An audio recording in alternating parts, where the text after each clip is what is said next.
3월 21일 주일 3부 예배에 나오신 우리 성도님들을 주님의 이름으로 환영하고 축복합니다.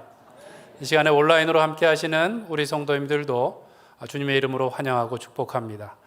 혹시 카메라가 우리 회중석을 비출 수 있으면 우리 온라인으로 들으시는 성도님들하고 한번 인사해 봤으면 좋겠습니다. 회중석을 한번 비춰주실 수 있을까요? 네. 여기까지인가 보네요. 그러면 우리 한번 손을 흔들어서 인사하겠습니다. 샬롬.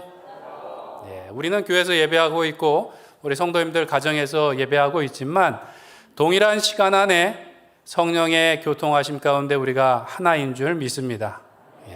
오늘도 주님의 이름으로 함께 모여서 예배하는 우리 모든 가족들의 얼굴을 봄이 우리에게 기쁨인 줄 믿습니다. 예수님을 구주로 믿는 종교들을 통칭해서 기독교라고 합니다. 기독교. 한자로 보면 턱이 감독할 독, 가르칠 교 이렇게 되어 있습니다. 왜 기독교라고 이름을 지었는지 아시나요? 사실은 한자의 뜻과는 무관합니다. 기독이라는 말은 중국어 기두라는 말에서 왔는데 이 기두는 어디서 왔는가? 기리스두라는 말을 줄여서 기두가 되었습니다. 기리스도라는 말은 무엇인가 하면 그리스도라는 말을 그냥 한자로 음역한 겁니다. 그리스도를 뜻하는 한자 단어가 없으니까 음이 나는 대로 기록한 것을 기리스도 그러다가 기두라고 줄였고 우리나라에서는 기독이라고 한 겁니다.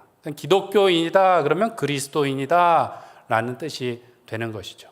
다들 알고 계셨던 표정이신데 아마 모르시는 분도 계셨을 것 같아요. 우리가 기독교인이다 그런데 사실 기독교인이 뭘 말하는지 잘 몰랐다면 이상하겠죠.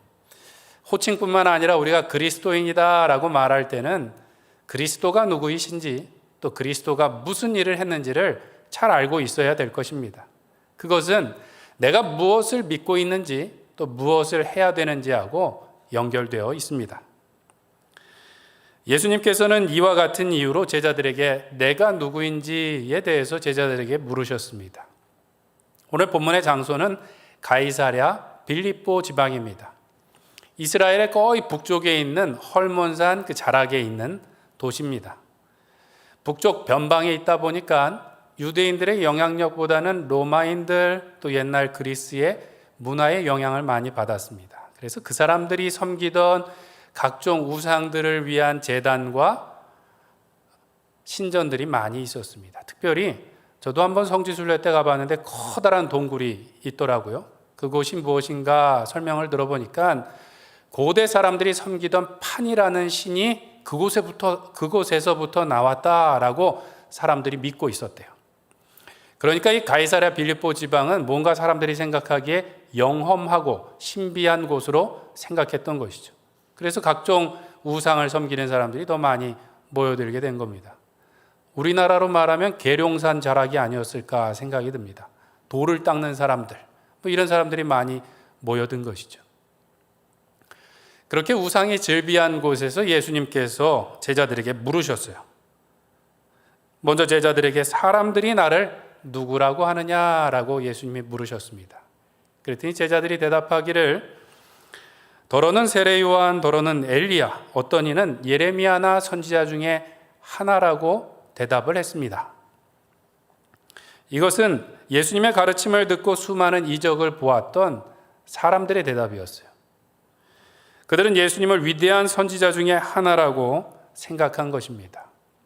왜 세례 요한이라고 사람들이 생각을 했을까? 세례 요한과 예수님이 전한 첫 메시지가 비슷했습니다. 회개하라, 천국이 가까웠다. 그 모습이 그 메시지가 비슷해서 사람들은 세례 요한과 비슷하다라고 생각을 했고요. 헤롯은 세례 요한을 목베서 죽였는데 혹시 세례 요한이 살아 돌아온 것은 아닐까라고 착각하고 걱정할 정도였습니다. 또 예수님을 엘리야라고 생각했던 것은 성경에 보니까 메시아가 다시 올 때 엘리야가 와서 그 길을 예비할 것이다 라는 예언이 있었어요.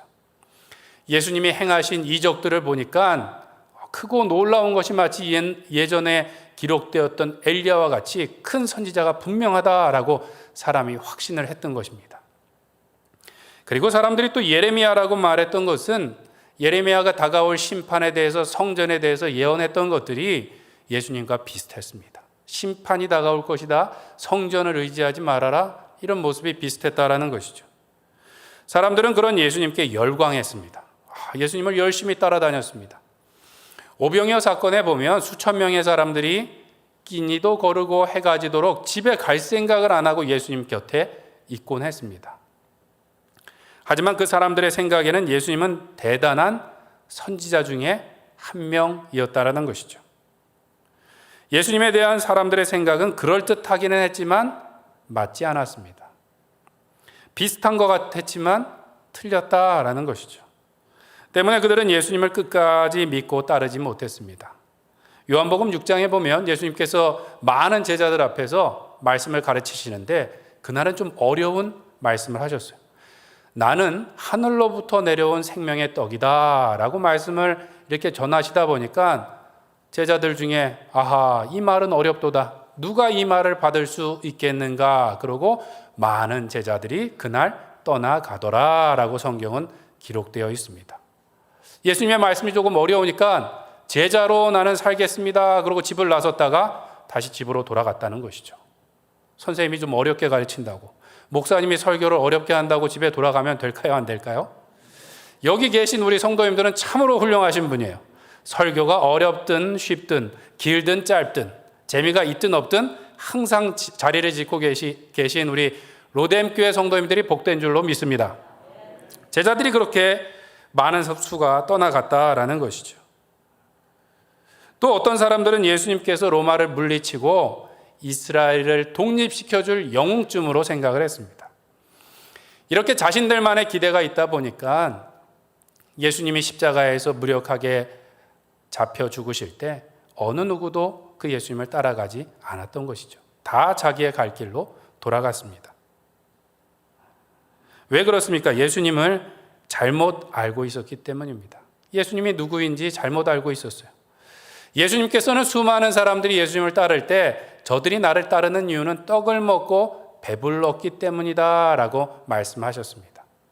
오병이어 사건을 겪으면서 사람들 마음속에는 저 예수님이라는 분을 따라가면 우리를 더욱더 풍성하게 해주겠구나, 부유하게 해주겠구나, 성공하게 해주겠구나 라는 생각을 가지고 있었다라는 것입니다.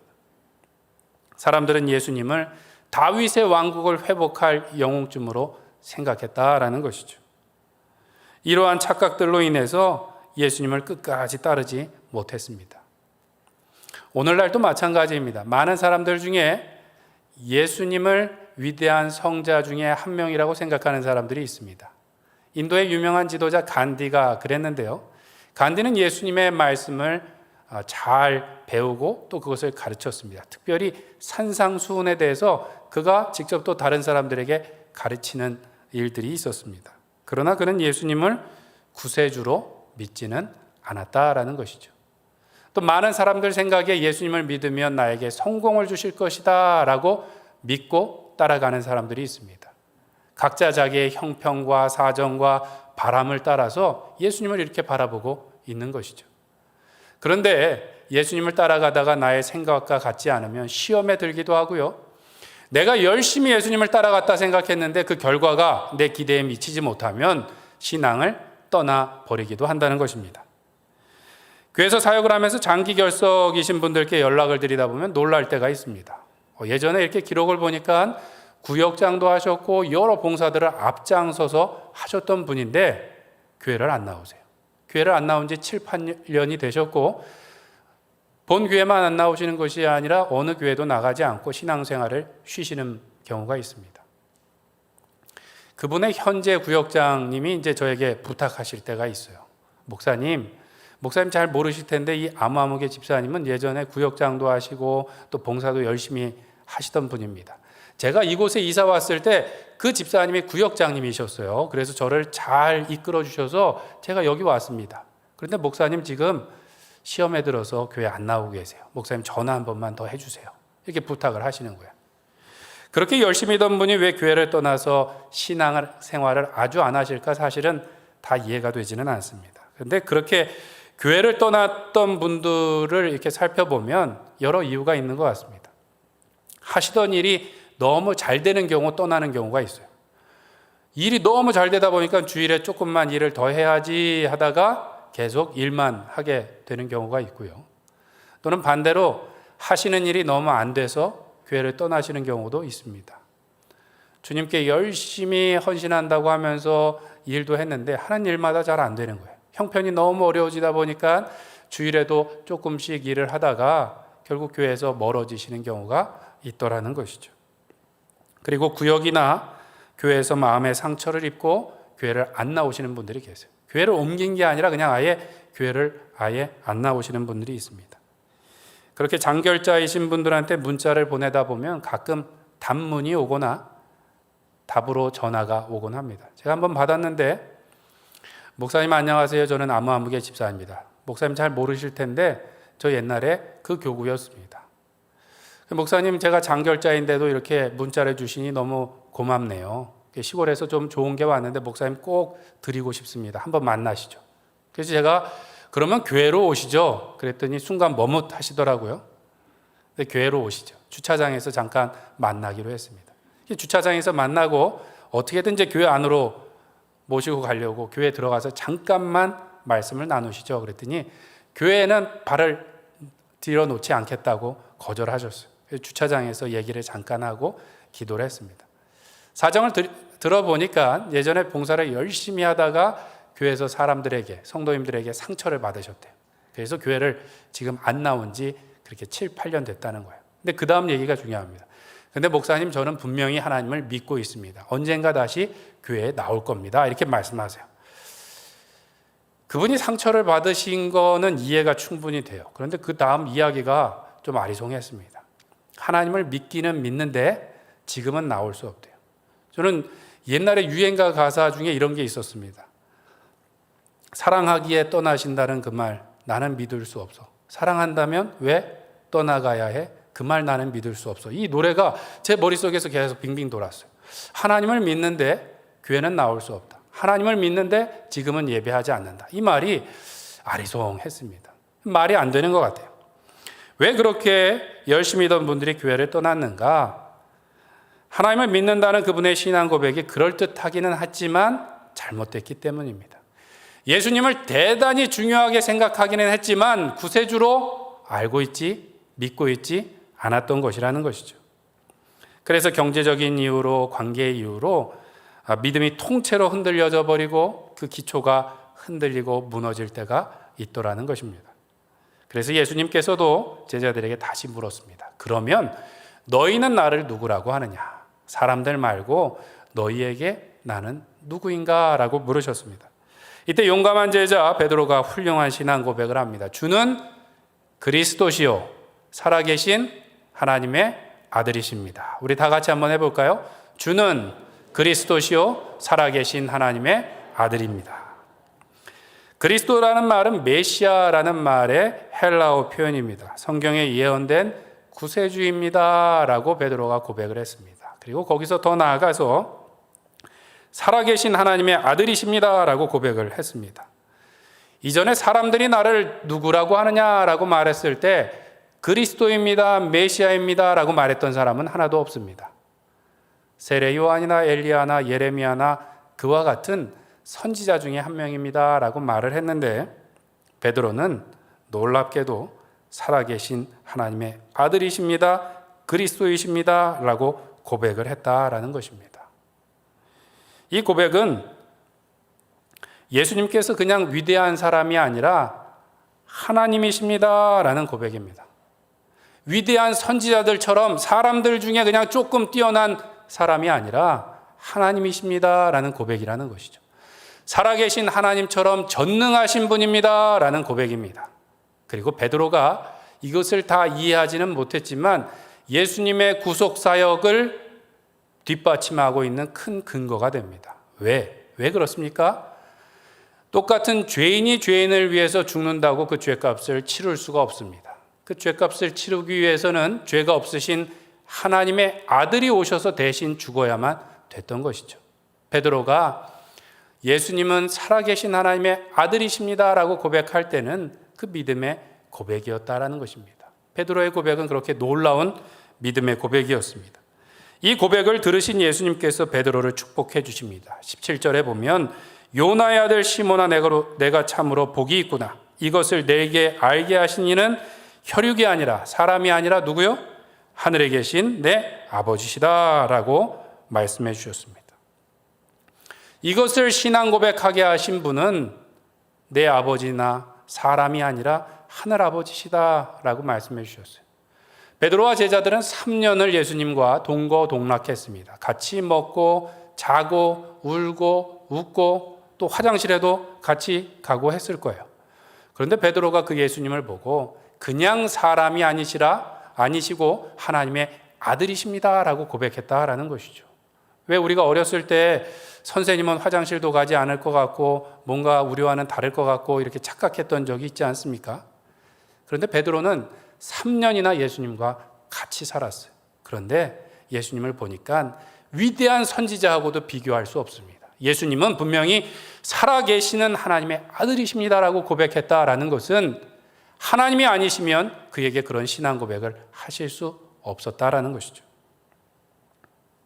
그리고 베드로에게 놀라운 말씀을 전해주십니다. 18절 말씀을 한번 같이 읽겠습니다. 또 내가 내게 이르노니 너는 베드로라. 내가 이 반석 위에 내 교회를 세우리니 음부의 권세가 이기지 못하리라. 아멘. 이 반석 위에 교회를 세울 것이다. 음부의 권세, 사망의 권세가 이기지 못할 것이다 라고 축복해 주셨습니다. 이 반석 위에 내 교회를 세울 것이다 라는 말씀의 해석은 조금 분분합니다. 로마 가톨릭에서는 예수님께서 시몬에게 베드로라는 바위라는 새 이름을 주시고 그 위에 교회를 세우시겠다고 약속하신 것이다 라고 믿고 있어요. 그래서 최초의 교황을 베드로라고 모시고 그 다음에 교황들이 마치 왕처럼 행동하고 있다라는 것이죠. 그런데 여기에는 여러 가지 잘못된 점들이 있습니다. 베드로의 헬라어 표기는 뭐냐면 페트로스라는 남성 명사입니다. 그런데 그 뒤에 반석 위에 교회를 세우겠다 해서 반석은 페트라라는 여성 명사가 쓰였어요. 그러니까 베드로가 그 반석으로 직접 연결할 수는 없다라는 것이죠. 그리고 초대 교황으로 베드로를 삼았는데 초대교회의 최고 지도자는 베드로가 아니라 야고보였습니다. 그러니까 여러 면에서 베드로를 초대 교황으로 보는 것도 맞지 않더라는 것이죠. 그리고 베드로 자신도 그렇게 생각하지 않았습니다. 베드로가 사도행전에서 많은 사람들 앞에 설교할 때, 또 베드로 전후서를 써서 교회에 편지할 때 내가 그 반석입니다 라고 말하지 않았어요. 주님께서 나를 통하여 교회를 세우셨습니다 라고 말하지 않았습니다. 오히려 사도행전에 보면 너희들이 하나님의 아들이신 예수님을 죽였는데 그분이 모퉁이 돌이 되사 새 성전을 일으키셨다라고 교회에 대해서 설명했습니다. 베드로 전서에도 보면 산돌이신 예수님께서 오셔서 우리가 그 위에 신령한 집으로 성전으로 세워져 간다라고 말하고 있습니다. 베드로는 자신이 바위라고 이해하고 있지도 않고 설명하지도 않았습니다. 베드로는 설교할 때마다 예수님만이 모퉁이 돌이며 우리의 반석입니다라고 말했다라는 것이죠. 교회의 반석은 오직 예수 그리스도이신 줄 믿습니다. 우리가 주는 그리스도시요 살아계신 하나님의 아들입니다라고 고백할 때 그 반석이 나의 반석이 될 줄로 믿습니다. 우리 교회가 그 신앙의 고백을 할 때 우리 교회의 반석이 되어 주실 줄 믿습니다. 교회는 바로 이 신앙 고백 위에 굳게 세워졌습니다. 독생자 예수 그리스도의 피값으로 사셨기 때문에 사망의 권세가 절대로 흔들 수 없습니다. 하나님께서 반드시 우리를 구원해 주시고 반드시 교회를 든든히 세워가실 것이기 때문에 그렇습니다. 로마서 8장에 보면 우리의 구원에 대해서 이렇게 말씀합니다. 만일 하나님이 나를 위하시면 누가 우리를 대적하리요? 자기 아들을 아끼지 아니하시고 모든 사람을 위하여 내주신 이가 어찌 그 아들과 함께 모든 것을 우리에게 주시지 않겠느냐? 하나님께서 우리를 위하시면 누가 우리를 대적하겠는가? 하나님께서는 이미 아들의 피라는 가장 값진 값을 지불하셨어요. 이제 아들의 피와 바꾼 것을 다른 것과 더 바꿀 수가 없다라는 것이죠. 하나님은 그것을 굳게 붙드실 것이다라는 말씀입니다. 또 로마서 8장 38절 이하에 보면 이렇게 말씀합니다. 내가 확신하노니 사망이나 생명이나 천사들이나 권세자들이나 현재일이나 장래일이나 능력이나 높음이나 기쁨이나 다른 어떤 피조물이라도 우리를 우리 주 그리스도 예수 안에 있는 하나님의 사랑에서 끊을 수 없으리라.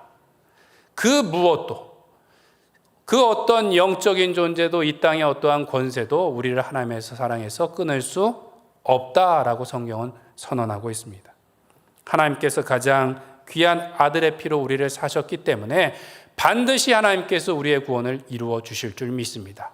예수 그리스도의 십자가에 찢겨진 몸 위에 교회를 세우셨기 때문에 하나님께서 반드시 그 교회를 더욱더 든든히 세워가실 줄 믿습니다. 초대교회 성도들은 로마 제국의 심각한 박해를 겪어야만 했습니다. 64년도에 네로 황제가 집권하면서 본격적인 박해가 시작되어서 약 250년 동안 10차례의 큰 박해가 있었습니다. 우리가 영화나 또는 책을 통해서 본 것처럼 아주 극심한 고문과 사형 방법을 썼습니다. 굶주린 사자들에게 찢겨 죽게 하고 또 사람 성도들을 산채로 불에 태워 죽이기도 하고 또 십자가에 못 박아서 로마로 들어가는 길에 쭉 세워놓고 몇 날 며칠 동안 고통받으면서 죽게 했습니다. 죽고 나면 그 시신에 불을 질러서 가로등처럼 썼다라는 기록들이 있습니다. 교회는 많은 순교자들이 생겨났고 박해를 피해서 뿔뿔이 다 흩어졌습니다. 그런데 놀랍게도 교회는 점점 쇠약해져 간 것이 아니라 점점 왕성하여 가는 줄로 믿습니다. 313년도에는 로마의 국교회가 돼서 모든 제국 가운데 그리스도의 복음이 전해질 수 있도록 하나님께서 승리케 해주셨는 줄 믿습니다. 그것은 초대교회뿐만 아니라 오늘날에도 마찬가지입니다. 중국의 공산당이 집권을 하면서 모든 종교는 아편이다 그러면서 금지를 했습니다.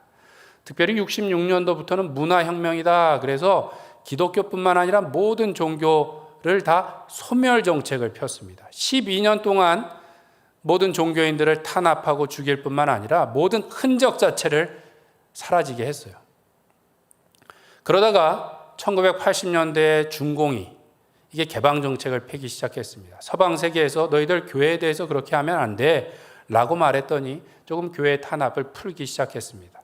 근데 걱정이 되니까 공산당이 조사를 했습니다. 과연 기독교인들이 얼마나 남아있나 조사를 했더니 6,500만 명으로 오히려 늘어나 있더라는 겁니다.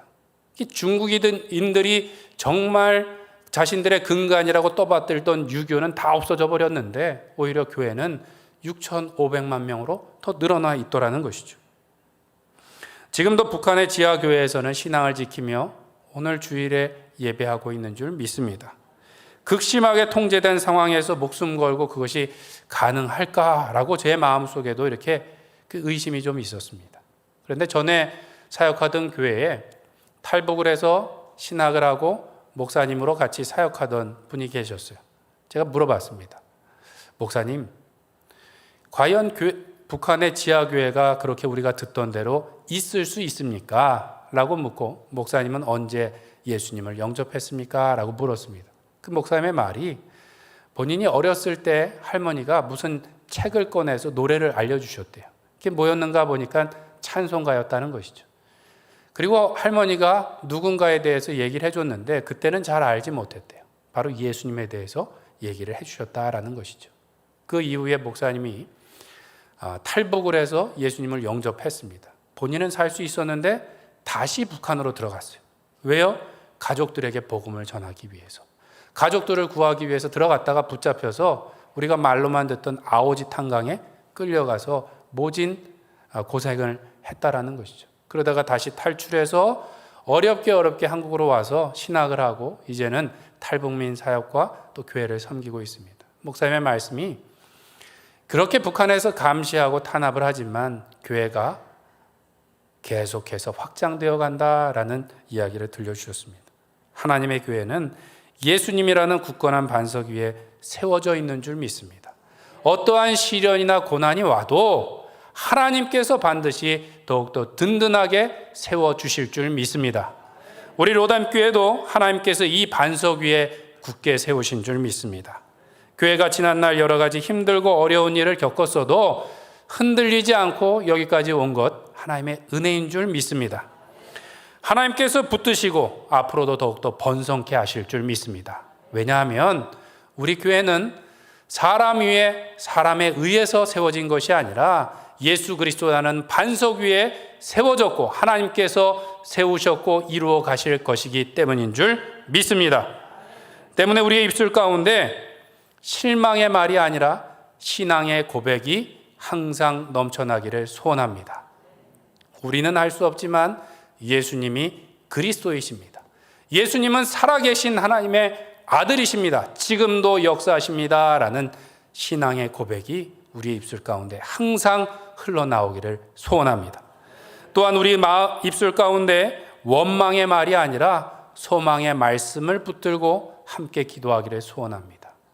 우리는 할 수 없지만 하나님께서 시작하신 우리의 구원, 하나님께서 세우신 교회를 하나님께서 더욱더 든든히 세워가시고 주님의 일을 이루실 줄 믿습니다. 그 주님께서는 베드로에게 이 말씀을 하시고 또 다른 놀라운 사명을 주셨습니다. 우리 19절 말씀을 같이 읽겠습니다.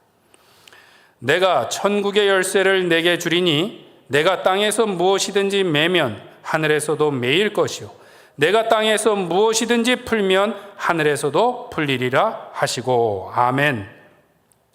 예수님께서는 천국의 열쇠를 주신다고 했습니다. 이것도 로마 카톨릭에서 말하는 것처럼 교황만이 가진 어떤 특권이 아닙니다.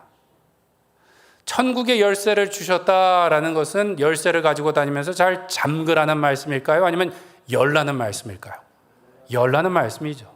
천국의 열쇠를 들고 열라는 거예요. 천국의 열쇠의 주인은 원래 우리가 아니고 요한계시록에 보면 예수님 인자다라고 말씀하고 있어요. 그 열쇠를 우리에게 부탁하시면서 복음에 동참케 하시고 또한 우리에게 그 영광에 동참케 하신 것인 줄 믿습니다. 우리는 주인이 아니라 이 열쇠, 쇠대를 잠깐 맡은 청지기입니다. 그러면 어떻게 해야 될까요?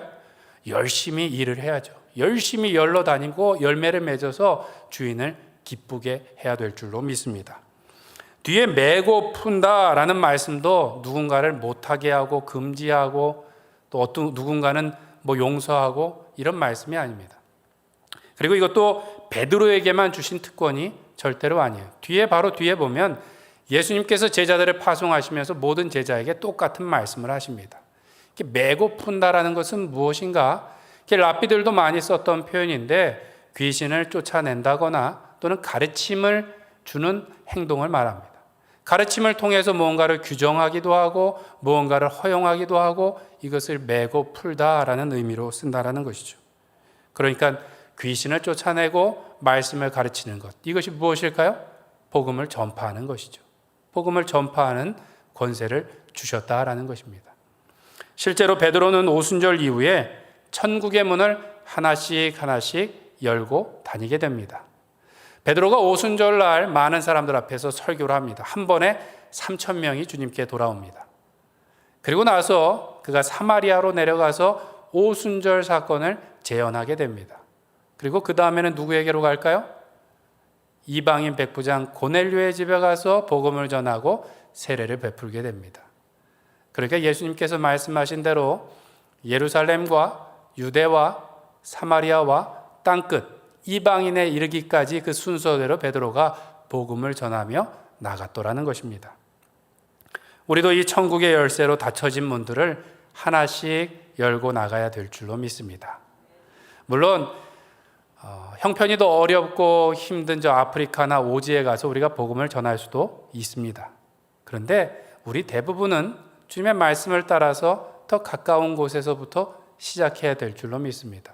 마치 베드로가 예루살렘과 유대와 사마리아와 그 다음에 땅끝에 이른 것처럼 먼저 우리는 할 수 있는 곳, 우리에게 부탁하신 우리의 이웃과 직장의 동료의 마음의 문을 열고 현관문을 여는데 우리의 이 신앙 고백 간증을 사용해야 될 줄로 믿습니다. 전에 사역하던 교회에 전도를 아주 많이 하시는 권사님이 계셨습니다. 이 권사님은 항상 전도 대상자가 7, 8명 항상 있습니다. 한 번에 전도했다고 나오는 게 아니더라고요. 보니까 짧게는 1년, 2년, 길게는 7, 8년, 10년까지도 그 대상자로 올려놓고 기도를 하시더라고요. 어느 날 새가족실에 내려갔더니 이 권사님이 한 분을 전도해 갖고 오셨습니다. 그런데 제가 사역을 하면서 많은 분들을 만나봤는데 그 전도해 갖고 오신 분을 딱 보는 순간 병원에를 먼저 가셔야 될 것 같다라는 생각이 들었어요. 40대 초반의 여자분이었는데 눈가가 까맣게 돼 있었습니다. 화장을 한 게 아니라 그냥 눈가가 까매요. 초점이 없었어요. 제가 몇 가지를 여쭤보는데도 절 쳐다보지도 않고 간신히 네 이렇게 대답을 하셨어요. 어쨌든 기도를 해드리고 다음에 다시 만나기로 약속을 했습니다. 그리고 나서 전도하신 권사님께 여쭤봤어요. 권사님 어떻게 되신 건가요? 그랬더니 그분을 안 지는 10년 가까이 됐대요. 그 옆에 집에 이사 왔는데 올 때부터 심각한 우울증을 겪고 계셨대요. 아이가 둘이었는데 하여튼 집 밖에 나오지 않고 아이들도 어떻게 사는지 알 수가 없었대요. 극률한 마음을 주셔서 하나님 저 가정 전도하게 해주세요 라고 기도하고 이제 섬기기로 하신 겁니다. 그래서 교회에서 뭐 조그만 거라도 생기면 그 가정에 가서 전해주고 관계를 맺으려고 하는데 그 권사님 말씀이 목사님 5년 동안 그 집 현관에 발도 꽂아놓지 못했대요. 이게 무슨 말씀인지 아시나요? 전도하는 분들 예전에 똑똑 두드리고 문 열면 발을 이렇게 밀어 넣으셨어요. 문 못 닫게. 그런데 5년이 지나도록 문을 그만큼도 안 열어줬대요. 문을 삐끔 열고 인사하고 처음엔 닫고 나중에 한참 지나서야 뭐 주면 그것만 살짝 받고. 그런데 1년 전에 그분의 남편이 갑자기 세상을 떠난 거예요. 이분이 우울증인데. 근데 더 심각한 것은 이분의 둘째 딸이 중학생이었는데 충격이 너무 컸습니다. 심각한 우울증에 빠지고 자해를 하기 시작했어요. 집안에서 안 나오고 방 안에서 안 나오고 도무지 세상과 소통하려고 하지 않았습니다. 사실은 이 엄마도 정상이 아니었는데 딸을 어떻게 할 수가 없으니까 그나마 용기를 내서 바깥으로 나온 게 이 권사님을 따라서 교회를 나오신 거예요. 바깥에 나와서 이 사정 설명을 구역장님과 구역에 하고 리더들과 함께 나누고 기도하기 시작했습니다. 기도하면서도 제 마음속에는 빨리 병원에를 한번 모시고 가야 될 텐데 라는 마음이 있었어요. 그런데 기도를 하면서 한 달이 지나고 두 달이 지나면서 이분의 얼굴이 조금씩 밝아지기 시작했습니다. 말씀을 아예 안 하셨는데 한 단어, 두 단어 더 늘어나기 시작했어요. 놀랍게도 새가족 교육을 하신대요. 하실 수 있을까 싶었는데 새가족 교육을 마치고 1년이 넘는 양육 과정도 마쳤습니다. 양육이 마칠 때는 1박 2일 수련회를 가야 돼요. 그런데 딸이 걱정돼서 1박 2일을 갈 수가 없지 않습니까? 처음에는 못 가고 두 번째 기도하면서 본인이 먼저 가겠다고 얘기를 하셨어요. 딸을 위해서 기도하고 그분을 위해서 기도하고 수련회를 무사히 잘 다녀왔습니다. 이분의 얼굴이 한 1년 지나니까 완전히 다른 사람이 돼 있으셨어요. 이 가정이 변화된 것이 아니라 그분을 보는 모든 교구 식구들이 다 놀랐습니다. 한 권사님의 그 현관문을 여는 그 사역을 통해서 그 가정이 변화됐을 뿐만 아니라 온 교구와 교회가 하나님 나라의 역사를 경험하게 됐습니다. 그 일을 겪으면서 하나님의 나라는 우리가 상상하는 어떤 딱 갖춰진 틀이 아니라 마치 예수님이 말씀하신 것처럼 겨자씨처럼 또는 누룩처럼 생명력을 가지고 확장되는 하나님의 능력이구나라는 것을 깨닫게 되었다라는 것이죠. 사랑하는 성도 여러분, 하나님께서 우리에게 이 놀라운 열쇠를 권세를 주신 줄 믿습니다. 우리가 예수 그리스도는 나의 구주이십니다, 살아계신 하나님의 아들입니다라고 고백하며 나갈 때 우리도 그 능력을 경험하며 하나님의 나라를 열어가게 될 줄로 믿습니다. 우리는 부족하고 우리는 할 수 없습니다. 나를 봐서는 할 수 없지만 이 부족한 나를 구원하신 분이 바로 예수님이십니다. 그분은 살아서 역사하시는 하나님이십니다 라고 고백할 때 우리가 예수 그리스도라는 반석 위에 굳게 설 뿐만 아니라 하나님의 나라를 확장시켜 나가는 주님의 귀한 권속이 되어질 줄로 믿습니다. 우리가 세상을 살아가면서 믿음이 흔들릴 때가 있어요. 여러 가지 어려운 일들을 겪을 때 나는 누구인가? 나는 진짜 하나님의 자녀가 맞는가? 라는 생각이 스쳐갈 때가 있습니다. 또 교회가 어려움을 겪을 때 과연 교회는 뭔가? 교회가 꼭 필요한가? 라는 생각을 할 때가 있다는 것이죠. 바로 그때 우리는 어떻게 믿음 위에 굳게 설 수 있을까요? 바로 이 신앙의 고백이 우리의 입술 가운데 항상 있어야 될 줄로 믿습니다. 사람이 아니라 주님이 우리의 그리스도이십니다. 우리의 구원자이십니다. 주님께서 살아계신 하나님의 아들이시고 지금도 역사하십니다. 우리를 위해서 가장 값진 예수 그리스도의 피로 우리를 사셨습니다. 그 구원이 절대로 변할 수 없습니다라는 고백을 우리가 날마다 하면서 나가야 될 줄로 믿습니다. 이 증거가 무엇인가? 전도를 많이 하시는 분들을 보면 굉장히 뜨겁습니다. 항상 뜨거워요. 항상 뜨거운데 이분들이 원래부터 뜨거워서 전도를 열심히 하시는 것일까요? 아니면 전도를 열심히 하다 보니까 뜨거워졌을까요? 예, 후자입니다. 저는 후자라고 확신합니다. 처음에는 전도를 잘 못하셨겠죠. 사역리 교육받고 그냥 전도하라니까 하다 보니까 예수님이 나의 구주입니다. 주님께서 나를 구원하셨습니다. 저는 이런 죄인이었는데 예수님이 이렇게 고쳐주시고 살려주셨습니다. 자꾸 얘기하다 보니까 잊고 있었던 하나님의 은혜가 계속해서 더욱더 풍성하게 우리 안에 자라나는 겁니다. 뜨거워지니까 또 전도하게 되고, 그럼에도 불구하고 나를 보면 나는 너무 보잘것없고 부족한 사람이에요. 그런데 그 짧은 사역일을 전했더니, 그 짧은 복음을 전했더니, 보잘것없는 내 간증을 전했더니 믿기지 않게 그 사람이 주님을 믿고 돌아오더라는 것이죠. 그러면서 천국의 능력, 하나님의 능력과 사랑을 경험하면서 더 열심히 전도하게 되는 줄 믿습니다. 바라기는 날마다 이 신앙의 고백 간증이 우리 가운데 넘쳐나기를 소원합니다. 그래서 코로나 가운데서 또 여러 가지 어려움 가운데서 믿음 위에 굳게 서시는 우리 모든 성도님들과 그 가정과 우리 로뎀교회 되기를 간절히 축원드립니다. 또한 이 고백과 간증을 통하여 우리에게 부탁하신 가정, 이웃, 회사에서 하나님의 천국의 문을 열어가시는 주님의 복된 자녀들, 제자들 되시기를 간절히 축원드립니다. 이 시간에 함께 기도하도록 하겠습니다. 기도하실 때 주는 나의 구세주이시며 살아계신 하나님의 아들입니다. 이 고백과 간증이 우리 입술에서 날마다 떠나지 않게 하여 주시옵소서. 우리 입술을 통하여 하나님의 나라가 확장되어 가게 하여 주시옵고 날마다 반석 위에 서게 하여 주시옵소서. 우리를 보내신 가정과 이웃과 직장에서 하나님의 나라를 열어가는 주의 자녀들이요 제자들 되게 하여 주시옵소서. 같이 기도하시겠습니다. 살아 많으신 하나님 아버지, 오늘도 주님 앞에 나와 하나님을 아버지라 부르며 예배할 수 있는 큰 은혜를 주신 것을 감사합니다. 오늘도 주님 앞에 나와 주님이 나의 유일한 구원자이십니다, 살아 역사하시는 하나님이십니다 라는 고백으로 우리의 믿음이 든든히 세워지게 하여 주시옵고, 그 믿음 가운데 우리의 가정이, 우리의 교회가 하나님의 반석 위에 굳건히 세워질 수 있도록 인도하여 주시옵소서. 우리의 신앙의 고백을 통하여서 우리의 믿음이 더욱더 단단해질 뿐만 아니라 우리의 가정과 이웃과 직장에서 하나님의 나라를 열어가는 주의 백성들, 자녀들, 제자들 될 수 있도록 인도하여 주시옵소서. 살아계신 하나님의 아들을 통하여서 오늘도 살아 역사하는 하나님의 나라의 권능을 경험하게 하여 주시옵고 그 영광에 동참하는 우리 모두가 되게 하여 주시옵소서. 주는 그리스도시요 살아계신 하나님의 아들이십니다. 우리의 고백이 날마다 우리의 입술 가운데 넘쳐나게 하여 주시옵소서. 그 믿음의 고백 가운데 우리의 믿음이 바위와 같이 단단해지게 하여 주시옵고, 하나님 우리를 보내신 그곳에 가정과 직장과 교회와 어느 곳에 가든지 하나님의 거룩한 성전되는 주의 백성 되게 하여 주시옵소서.